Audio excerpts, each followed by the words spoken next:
Nakita natin na noong nagharap ang Kushigaya Alphas laban sa team ng Shiga Lakes ay talagang hirap nga sila dito kay Kai Sotto sa loob ng paint. At ang isa pang napansin natin ay isang veteran player ng Australian Boomers ang sentro ng Shiga Lakes. Hindi biro ang kalibre ng laro ng player na ito dahil ilang beses na tinulungan niya ang Australian Boomers sa FIBA competition. Idagdag pa natin yung lawak ng experience na meron siya. Malalakas na mga players o imports ang nakaka-match up ni Kai Sotto sa Japan B1 B-League. Umabot ang kalibre ng laro ng mga players na nakalaban ni Kai sa pinakamataas na level ng kompetisyon sa basketball ang NBA at player nga rin ng kanilang national basketball team ang karamihan sa naglalaro dito sa Japan B1 B-League. Dahil dito masasabi natin international level na ang laro ni Kai Sotto at unti-unti pang lumalakas ang laro ni Kai habang papunta siya sa kanyang mid-20s na kung saan mas magiging mama ang galawan niya at maging ang kanyang katawan ay mas lalakas, titigas at lalapad pa ng konti na tiyak naman na makakatulong sa mga inside plays ni Kai Sotto. Sa play nga na ito ay walang nagawa ang mga players ng Shiga Lakes sa opensa ni Kai dahil sa laki ni Kai hindi na nila ito masabayan kapag nakaangat na nga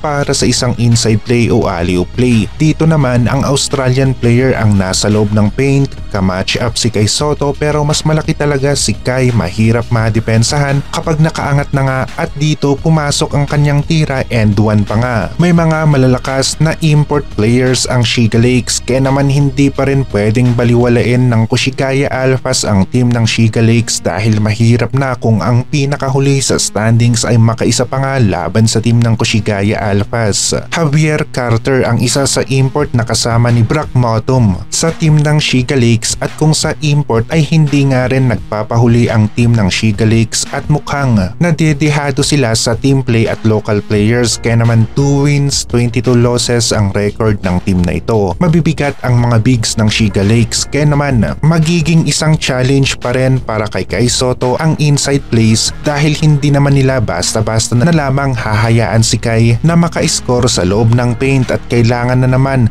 na maipakita ni Kai Sotto at ng Kushigaya Alphas ang kanilang mga malilinis at suwabing taktika sa pag-atake sa loob ng paint. Kaya ni Kai Sotto ang mga one-on-one plays, postehan pero may kahinaan ang mga one-on-one plays ngayon dahil palagi madalas ay meron na ngang nakaabang na help defense pero kung wala namang help defense ay kayang-kaya ni Kai Sotto na maka-score malapit sa basket kung iisang player lamang ang nagbabantay sa kanya. Isa sa top center ngayon si Kai ng Japan B1 B-League dahil sa impact nito sa loob ng paint, mapa-opensa, depensa at sa pagkuha ng rebound. Napansin rin natin ang mas malakas na Kai Sotto ngayon hindi gaanong nagkakaroon ng injury at may lakas talaga sa pisikalan sa shaded area kaya naman Coach Yanzai at Team Cone tiwalang-tiwala sila dito kay Kai Sotto at palagi nilang ginagamit ito sa kada laro. Sa FIBA malakas o dominant ang laro ni Kai Sotto at maging dito sa Japan B1 B-League at kung patuloy ang ganitong klase ng laro ni Kai hanggang sa 2025 at natapos niya ang FIBA Asia Cup qualifiers at Japan B1 B-League season na maganda ang kanyang stats ay posible na maraming mga NBA teams ang mag-imbita ulit dito kay Kai Sotto para subukan ang Kai Sotto na merong mas malawak na experience at yung Kai na mas angat at mas malakas ang laro ngayon sa FIBA at Japan B1 B-League. Consistency sa pagiging isang dominant na sentro, ito ngayon ang gustong makita ng karamihan ng mga fans mula dito kay Kai Sotto at mula nga sa punto na pagiging consistent dito sa Japan B1 B-League at FIBA ay posible na umabot na talaga si Kai sa next level at ito ay ang NBA at kung gagamitin naman si Kai ng isang team ng maayos kagaya sa Gilas at Kushigaya Alphas ay magkakaroon